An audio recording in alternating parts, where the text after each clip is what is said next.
प्यारे बच्चों नमस्कार। आज हम लोग पढ़ने जा रहे हैं कक्षा एकादश के आरोह भाग 1 का पहला पाठ नमक का दारोगा।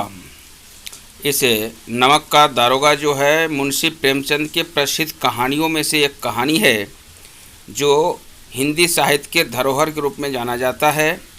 इसकी उपलब्धियां काफ़ी सराहनीय है। मुंशी प्रेमचंद जी ऐसे तो जो कुछ भी लिखते थे, उनके लिखित जो कुछ भी कहानियां हैं, लगभग 350 कहानियां, वो सभी कहानियां मानसरोवर के 8 भाग में संकलित है। मुंशी प्रेमचंद द्वारा लिखित नमक का दारोगा नामक कहानी मानव मूल्यों में आस्था जगाने वाली आशावादी कहानी है। इसमें सत्यनिष्ठता, धर्मपरायणता और कर्तव्यनिष्ठा को सम्मानित किया गया है और उसे विश्व के दुर्लभ गुणों के रूप में व्याख्यातित किया गया है। इस कहानी का रूप इस प्रकार से है। जब से नमक का नया विभाग बना और मनुष्य प्रदत्त वस्तुओं के व्यवहार करने का निषेध हो गया तो लोग चोरी छिपे इसका व्यापार करने लगे। अनेक प्रकार के छल प्रपंचों का सूत्रपात हुआ। कोई घूस से काम निकालता था, कोई चालाकी से अधिकारियों के पोबारा थे। पोबारा मतलब लाभ ही लाभ। अब बात समझने की बात यहाँ है, समझना है। तो नमक विभाग में जब से प्रतिबंध लग गया सरकार की ओर से, अर्थात काले धंधा में छूट नहीं थी, ये चोरी छुपे काम होता था, इसलिए जो चालाकी से और घूस पेश से काम निकालता था। पटवारीगिरी का सर्वसम्मति पद छोड़कर लोग इस विभाग की बरकंदाजी करते थे।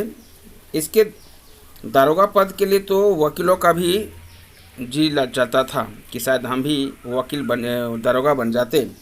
और ये वह समय था जब अंग्रेजी शिक्षा और ईसाई मत के लोग एक ही वस्तु समझते थे।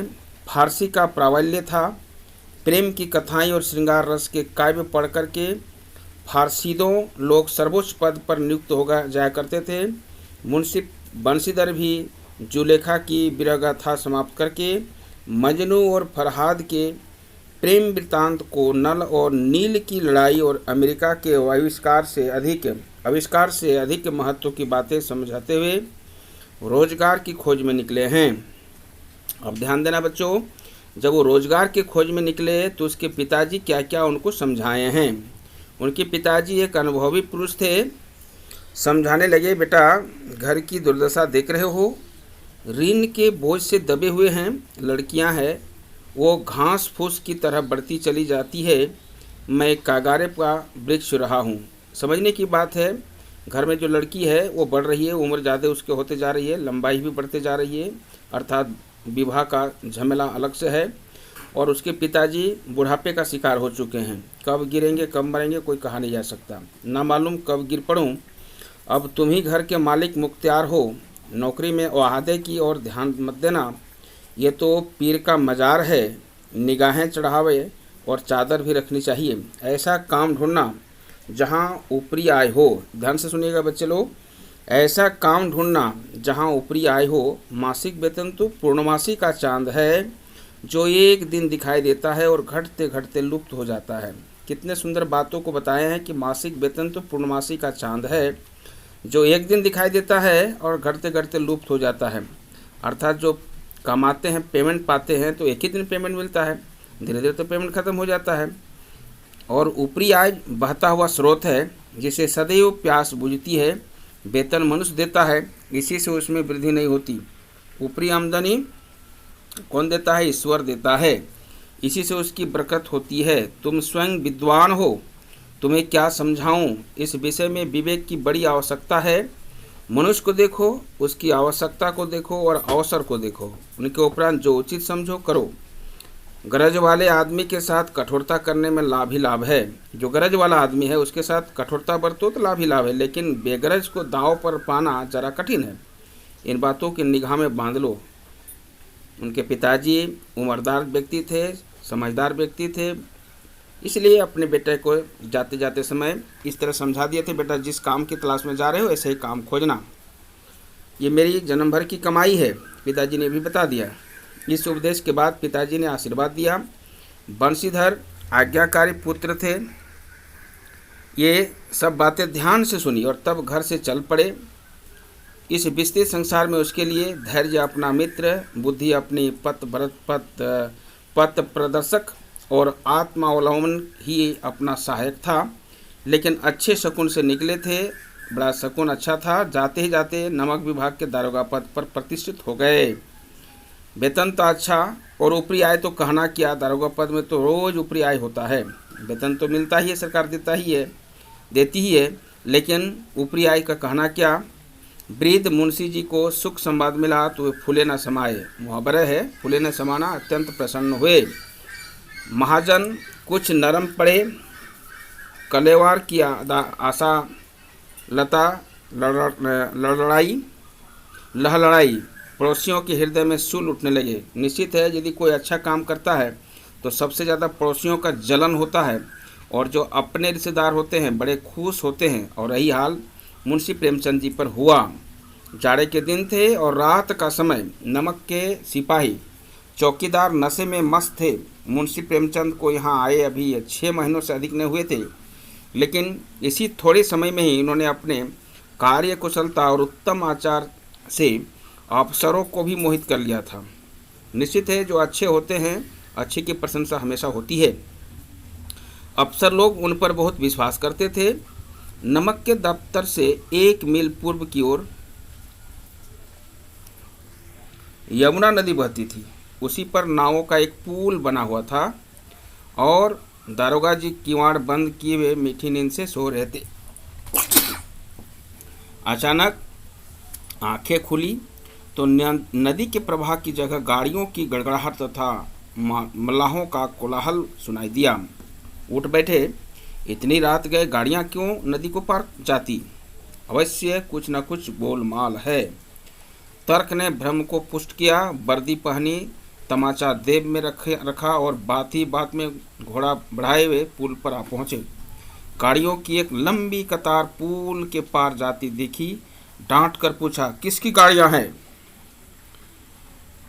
अब ये दृश्य देख रहे हैं, इस दृश्य में किस तरह से गाड़ियां को रोके हुए आगे खड़े हैं। थोड़ी देर बाद सन्नाटा रहा, कोई किसी के मुँह से एक आवाज़ नहीं। चोरी छुपे सब काम हो रहा था। आदमियों में कुछ न कानाफूसी हुई। तब आगे वाले ने कहा, पंडित आलोफीदीन की। कौन पंडित आलोफीदीन? दातागंज के मुंशी बंसीधर चौके। पंडित आलोफीदीन इस इलाके के सबसे प्रतिष्ठित जमींदार थे। लाखों रुपया का लेन देन करते थे। अब सभी ध्यान से सुनेंगे पंडित आलोफीदीन के बारे में क्या चर्चा हो रही है। पंडित आलोफीदीन जो है इस इलाके सबसे प्रतिष्ठित जमींदार थे, जमीन का मालिक। लाखों रुपये का लेन देन करते थे। इधर छोटे से बड़े कौन ऐसे थे जो उनके ऋणी ना हो। व्यापार भी बड़ा लंबा चौड़ा था। बड़े चलते पुर्जे आदमी थे। अंग्रेज अफसर उनके इलाके में शिकार खेलने आते और उनका मेहमान होते, अर्थात वो भी उसके घर में बस हो जाते थे। 12 मास सदावर्त चलता था। मुंशी जी ने पूछा, गाड़ियाँ कहाँ जाएगी? उत्तर मिला, कानपुर। लेकिन इस प्रश्न पर कि इसमें क्या है, सन्नाटा छा गया। जैसे मुंशी बंसीधर जी ने पूछा कि इस गाड़ी में क्या है, तो सभी सन्नाटा छा गया, क्योंकि सरकार जिस पर बैंड की थी, प्रतिबंध लगाई हुई थी, उसी का माल चोरी छिपे ले जा रहे थे, अर्थात नमक था। सन्नाटा छा गया। कोई किसी तरफ से एक चुप्पी आवाज़ नहीं। 40 गाड़ियाँ जो बैलगाड़ियाँ हैं कतार पर थी। दारोगा साहब का संदेह और भी बढ़ा और कुछ देर तक ऊपर की बाट देखकर वह जोर से बोले, क्या तुम सब गूंगे हो गए हो? हम पूछते हैं इसमें क्या लदा है। जब इस बार भी कोई उत्तर न मिला तो उन्होंने घोड़े के गाड़ी से मिला करके बोरे को टटोला। भ्रम दूर हो गया। ये नमक के ढेले थे। पंडित आलोफीदीन अपने सजीले रथ पर सवार कुछ सोते कुछ जागते चले आते थे, क्योंकि ज़िंदगी में ऐसा कभी मौका नहीं आया था कि उसके नींद को कोई जगा दे। अचानक कई गाड़ी वालों ने घबराए हुए आकर जगाया और बोले, महाराज, दारोगा जी ने गाड़ियां रोक दी है और घाट पर खड़े आपको बुलाते हैं। पंडित आलोफीदीन का लक्ष्मी पर अखंड विश्वास था। याद रखिएगा, आज भी बहुत धनवान व्यक्ति जो होते हैं वो धन को बहुत विश्वास करते हैं, अर्थात लक्ष्मी पर अखंड विश्वास रखते हैं। नतीजा क्या होता है, इस पाठ से आप सबको सीखने को मिलेगा। धन पर विश्वास रखने वाले, लक्ष्मी पर अखंड विश्वास रखने वाले स्वार्थी व्यक्ति का क्या हाल होता है, इस पाठ से आप देखिए। कहा करते थे कि संसार का जो कहना है कहना ही क्या, स्वर्ग में भी लक्ष्मी का ही राज है। संसार का तो कहना ही क्या, स्वर्ग में भी लक्ष्मी का राज है। उनका ये कहना यथार्थ था। न्याय और नीति सब लक्ष्मी के ही खिलौने हैं। इन्हें वे जैसे चाहते हैं नचाती है। लेटे ही लेटे गर्व से बोले, चलो हम आते हैं। यह कहकर पंडित जी ने बड़ी निश्चितता से पान की बीड़ी लगाकर खाए। अब यहाँ पर सोचने की बात है, आज तक ज़िंदगी में उसको कभी इस तरह का मौका नहीं आया था। हल्का फुल्का कभी आया होगा तो जानते हैं कि जो हमको बुलाए हैं, 2-4 रुपया के भूखे हैं, 2-4 को दे देंगे तो बिस चमक जाएंगे। लेकिन ज़िंदगी में क्या झटका मिलता है इस पाठ में देखने को मिलेगा। फिर लिहाज ओढ़े हुए दारोगा के पास आकर पूछे, माने पूरे खुलम खुला नहीं आए हैं, चोरे छुपे ऊपर से चादर ओढ़ के आए हैं। बाबूजी आशीर्वाद, कहिए हमसे ऐसा कौन सा अपराध हुआ कि गाड़ियां रोक दी गई? हम ब्राह्मणों पर तो आपकी दया दृष्टि रखनी चाहिए। बंशीधर रुखाई से बोले, सरकारी हुक्म। पंडित आलोपीदीन ने हंसकर कहा, हम सरकारी हुक्म को नहीं जानते और न सरकार को। हमारी सरकार तो आप ही हैं। हमारा और आपका तो घर का मामला है। हम कभी आपसे बाहर नहीं हो सकते। अपने व्यर्थ का कष्ट उठाया। यह हो ही नहीं सकता कि इधर से जाए और उधर घाट के देवता को भेंट न चढ़ावे। अर्थात समझ रहे होंगे, घाट के देवता को भेंट चढ़ाना मतलब कुछ प्रसाद देना। मैं तो आपकी सेवा में स्वयं ही आ रहा था। बंशीधर पर ऐश्वर्य की मोहिनी बंसी का कुछ प्रभाव नहीं पड़ा। ईमानदार की नई उमंग थी। कड़क कर बोले, हम उन नमक हरामों में से नहीं हूँ, हरामों से। अर्थात कड़क कर क्या बोलते हैं मुंशी बंशीधर जी, कि हम उन नमक हरामों में से नहीं हूँ जो कोड़ियों पर अपना इमाम बेचते फिरते हैं। आप इस समय हिरासत में हैं। आपका कायदे के अनुसार चालान होगा। बस मुझे अधिक बातों की फुर्सत नहीं। जमानदार बदलू सिंह, तुम्हें इसे हिरासत में ले चलो, मैं हुक्म देता हूँ। वो बदलू सिंह जिंदगी में कभी उससे एक टक बोले नहीं, देखे नहीं, नज़र से नज़र मिला के देखे नहीं थे। आज उसको पकड़ने के आदेश दे रहा है। भला समय कि क्या हो रहा है। जिस धनवान व्यक्ति के सामने सभी गिड़गिड़ाते थे और आज क्या हो गया। पंडित आलोपीदीन स्थगित हो गए। गाड़ीवान में हलचल मच गई। पंडित जी के जीवन में कदाचित यह पहला ही अवसर था। पंडित जी को ऐसे कठोर बातें सुननी पड़ी। बदलू सिंह आगे बढ़ा, किंतु रोब के मारे यह सब साहस न हुआ कि उसका हाथ पकड़ ले सकें। पंडित जी ने धर्म को धन का ऐसा निरादर करते कभी नहीं देखा था। विचार किया, ये कभी उसका उदंड लड़का है, माया मोह के जाल में अभी नहीं पड़ा है, अल्हड़ है, झिझकता है। बहुत दिन भाव से बोले, बाबू साहब ऐसा ना कीजिए, हम मिट जाएंगे, इज्जत धूल में मिल जाएगी। हमारा अपमान करने से आपके हाथों क्या आएगा? हम किसी तरह आपसे बाहर थोड़े ही हैं। बंशीधर ने कठोर स्वर में कहा, हम ऐसी बातें नहीं सुनना चाहते। आलोपीदीन ने जिस सहारे को चट्टान समझ रखा था वो पैरों के नीचे से खिसकता हुआ मालूम हुआ। अर्थात लक्ष्मी पर जो अखंड विश्वास करता था वो उसका डगमगाना शुरू हो गया। स्वाभिमान और धन ऐश्वर्य की कड़ी चोट लगी, किंतु अभी तक धन की सांख्यिक शक्ति का पूरा भरोसा था। अपने मुख्तार से बोले, लाला जी 1000 के नोट बाबूजी को भेंट करो। इस समय भूखे सिंह हो रहे हैं ना। बंशीधर ने गर्म होकर कहा, 1000 नहीं, 1,00,000 भी मुझे सच्चे मार्ग से नहीं हटा सकते। धर्म की इस बुद्धिहीन दृढ़ता और देव दुर्लभ त्याग पर मन बहुत झुंझलाया। अब दोनों शक्तियों में संग्राम होने लगा, एक तरफ धन तो एक तरफ धर्म। धन ने उछल कर आक्रमण करना शुरू कर दिया। अर्थात धन किसके पक्ष में है? पंडित आलोपीदीन की तरफ से। और धर्म किसके पक्ष है? मुंशी बंशीधर की तरफ से। एक ने 5 से 10, 10 से 15, 15 से 20, 20,000 तक नौबत पहुंची। 1,000, 5,000, 10,000, 15,000, 15 से 20,000 तक नौबत पहुंची। किंतु धर्म जो है अलौकिक वीरता के साथ इस बहुसंख्यक सेना के सन्मुख अकेला पर्वत की भांति अटल और विचलित खड़ा था। आलोपीदीन निराश होकर बोले, अब इससे अधिक मेरा साहस नहीं, आगे आपको अधिकार है। बंशीधर ने अपने जमानदार को ललकारा। बदलू सिंह मन में दारोगा जी को गालियां देता हुआ पंडित आलोपीदीन की ओर बढ़ा। पंडित घबरा करके 2-3 कदम आगे पीछे हट गए। अत्यंत दीनता से बोले, बाबू साहब ईश्वर के लिए मुझ पर दया कीजिए, मैं 25,000 पर निपटारा करने को तैयार हूँ। अब समझ सकते हैं 1000 से लेकर के उस समय के दर में 25,000, आज का समय कहिएगा तो 25 लाख का भी हो सकता है। असंभवत 30,000 पर किसी तरह भी संभव नहीं। क्या 40,000 पर भी नहीं? 40,000 नहीं, 40 लाख पर भी असंभव है। बदलू सिंह, इस आदमी को अभी हिरासत में ले लो। अब मैं एक शब्द भी नहीं सुनना चाहता। धर्म ने धन को पैरों तले कुचल डाला। बड़ा महत्वपूर्ण बातें हैं भैया लोग, अर्थात प्यारे बच्चे लोग ध्यान से सुनेंगे। धर्म ने धन को पैरों तले कुचल डाला। आप सभी जानते हैं भगवान के घर में देर होती है अंधेर नहीं होती है, यही हाल है धर्म पर।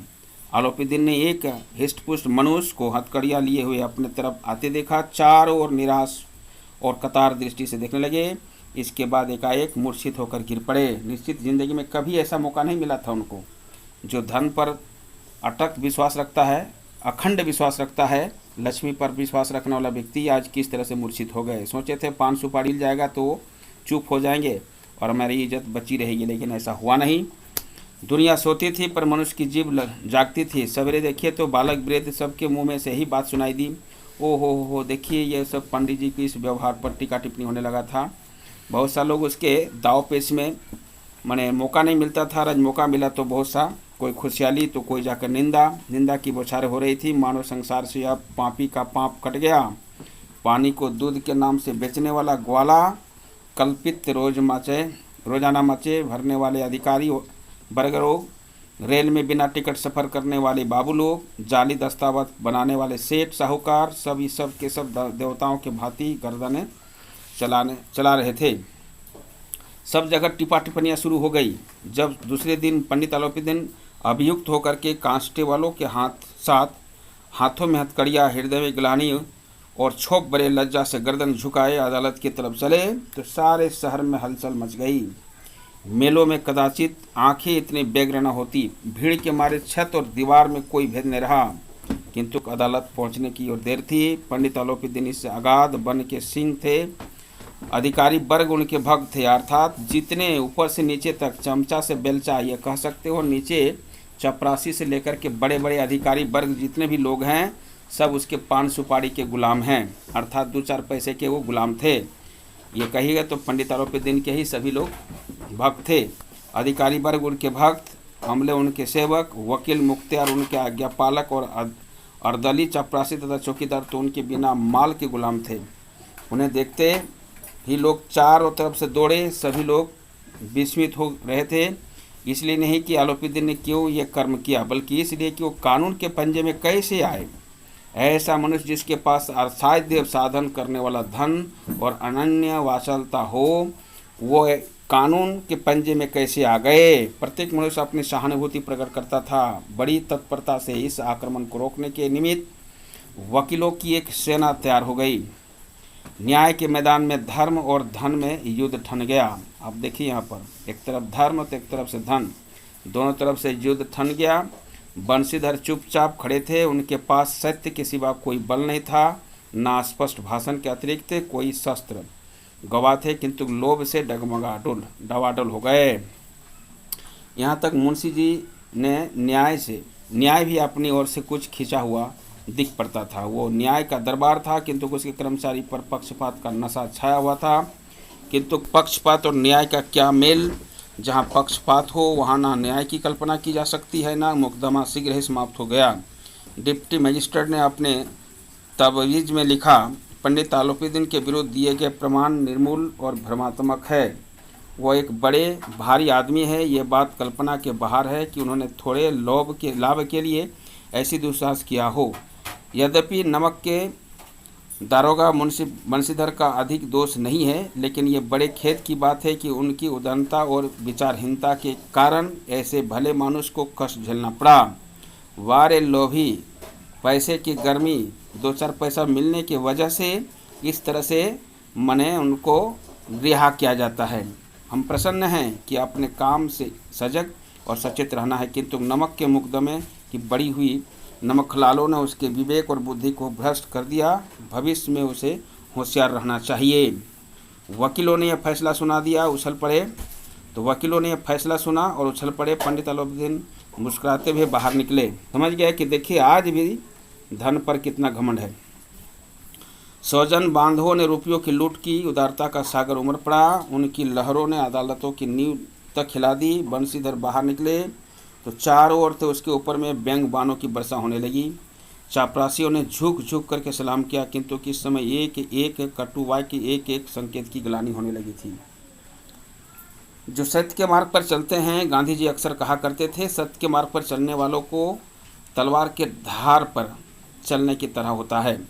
तलवार के धार पर चलना मतलब सावधानी बहुत रखनी होती है। थोड़ी सी अगर तलवार झुक गया तो पैर कट जाएगा। इसी प्रकार के सत्य के मार्ग पर चलने वालों का हाल होता है। इधर मुंशी प्रेमचंद जी के द्वारा जो पात्र है बंशीधर जी के बात को देखिए। वो प्रज्वलित होकर कह रहा था, कदाचित इस मुकदमे में सफल होकर के वो इस तरह से अकड़ते हुए चलते। आज उन्हें संसार का ऐसा खेदजनक विचित्र अनुभव हुआ। न्याय और विद्वता, लंबी चौड़ी उपाधियाँ, बड़ी बड़ी दाढ़ियाँ और ढीले चोंगे एक भी सच्चे आदर के पात्र नहीं हैं। सब तो 2 पैसे के बिके हुए व्यक्ति हैं। बंशीधर ने धन से बैर मोल लिया। उनका मूल्य चुकाना अनिवार्य था। कठिनता से 1 सप्ताह बीता होगा कि मुअत्तली का परवाना आ पहुँचा। कार्यपर्यंता का दंड मिला। बेचारे भग्न हृदय शोक के खेद से व्यथित हो घर को चले।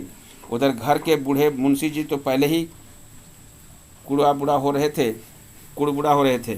चलते चलते इस लड़के को समझाया था, लेकिन इसने एक ना सुनी।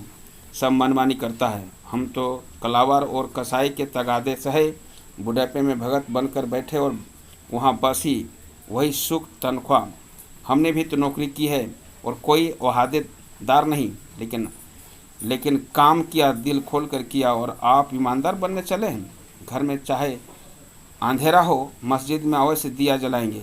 खेद ऐसी समझ पर पढ़ना लिखना सब अकारत गया। बूढ़े बुजुर्ग थे, बड़ा डांट फटकार शुरू कर दिया। इसके थोड़े ही दिनों के बाद जब मुंशी बंशीधर का दुरावस्था में घर पहुंची और बूढ़े पिताजी ने समाचार सुना तो सिर पीट पीट करके बेहाल हो गए। बोले, जी चाहता है कि तुम्हारा और अपना सिर फोड़ लूँ। बहुत देर तक पछता करके हाथ मलते रहे। क्रोध में सब कठोर बातें भी कही, और यदि बंशीधर वहाँ से टल न जाते तो अवश्य ये सब क्रोध विकट रूप धारण कर जाता। वृद्ध माता की दुखी हुआ। जगन्नाथ और रामेश्वर यात्रा की कामनाएं मिट्टी में मिल गई। कितने प्रसन्न हुए थे कि हम लोग अब तीर्थ यात्रा में जाएंगे। बेटा दारोगा हो गया है, पैसा की तो कोई कमी नहीं। ऊपरी आय तो कहना क्या, मासिक वेतन तो मिलता ही रहेगा, ऊपरी आय तो रोज आएगा। पत्नी ने तो कई दिनों तक सीधे मुंह से बात तक नहीं की।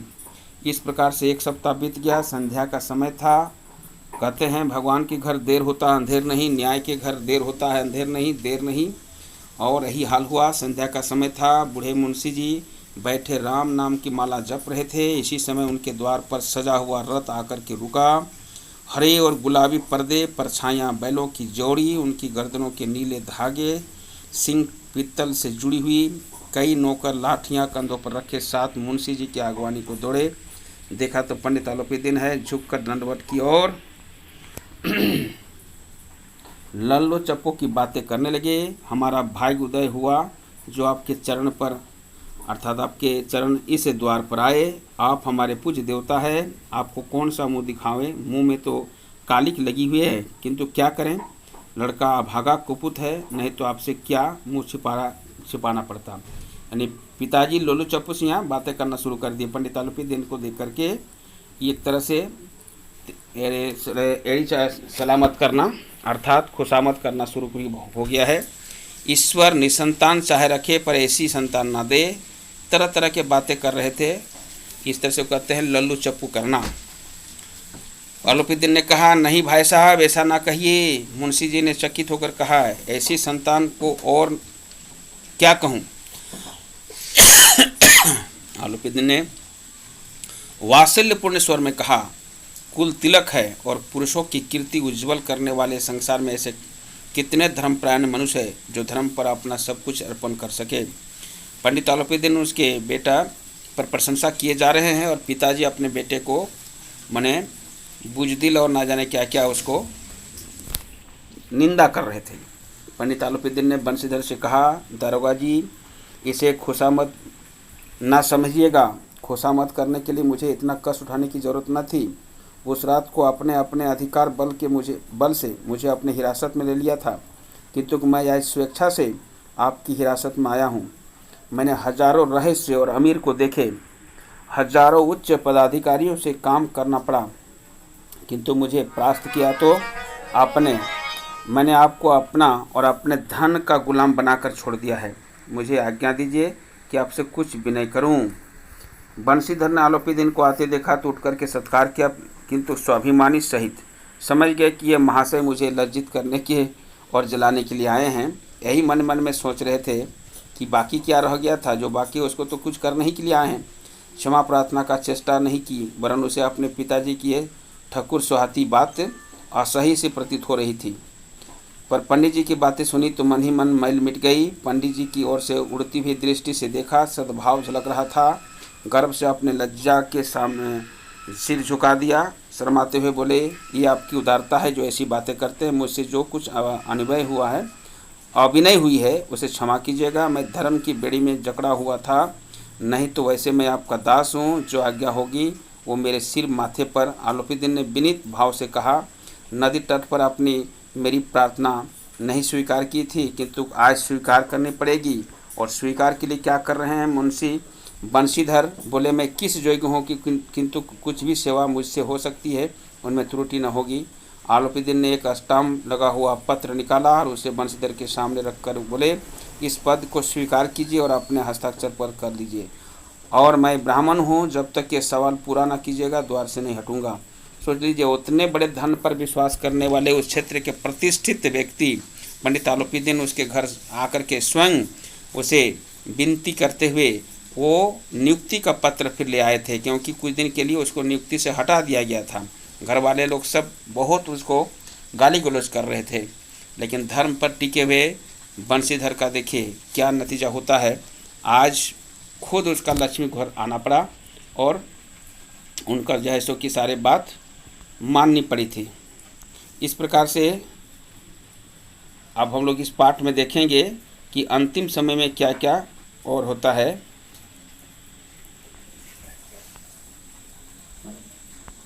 और ये यदि बात हम करें तो ऐसा ही होगा कि नियुक्ति पत्र मिलने के बाद और उसको कह दिया था कि जाकर के पंडित आलोपीदीन ने अपने सारी जायदाद का मालिक मैनेजर उसको नियुक्त करना चाहते थे। और क्या क्या दिए कि 6,000 रुपया वार्षिक वेतन के अतिरिक्त रोजाना खर्च अलग से, सवारी के लिए घोड़े, रहने के लिए बंगला, नौकर चाकर मुफ्त। कंपित स्वर में बोले, पंडित जी, मुझ में इतना सामर्थ्य नहीं कि मैं आपकी उदारता की प्रशंसा कर सकूं, किंतु मैं ऐसे उच्च पद के योग्य नहीं हूं। आलोपीदीन हंसकर बोले, इस समय एक अयोग्य व्यक्ति की नहीं जरूरत है ना।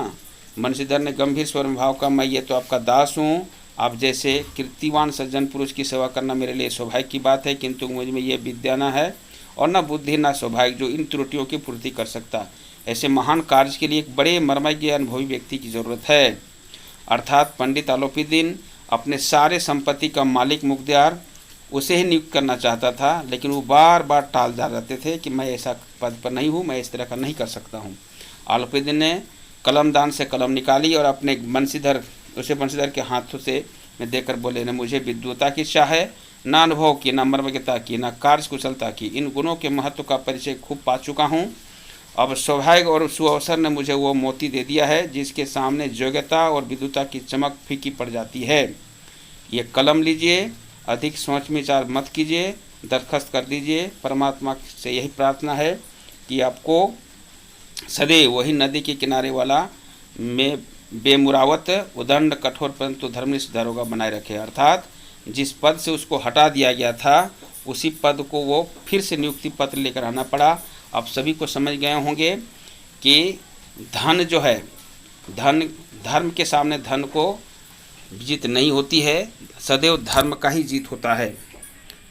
बंशीधर की आंखें डगमगा आई, हृदय की संकुचित पात्र में इतना एहसास नहीं समझ सका।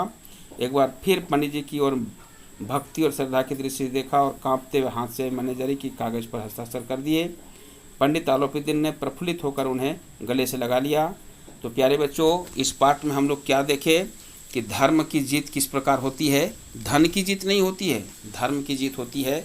और जो कर्तव्यनिष्ठ होते हैं, ईमानदार होते हैं, भले थोड़े देर के लिए कहीं किसी के सामने सहम जाते हैं, बुड़बक सा हो जाते हैं, लेकिन बुड़बकी नहीं है, जीत उन्हीं की होती है जो सहते हैं वही पाते हैं। और अंत में देखिए किस प्रकार से प्रेमचंद जी को जीत हुई, मुंशी बंशीधर जी की जीत हुई, दारोगा पद उसका बनी रही। और इस प्रकार से इस वीडियो को थोड़ा सा ध्यान से सुनना, समझना, और अच्छा लगे तो सब्सक्राइब जरूर करना। धन्यवाद।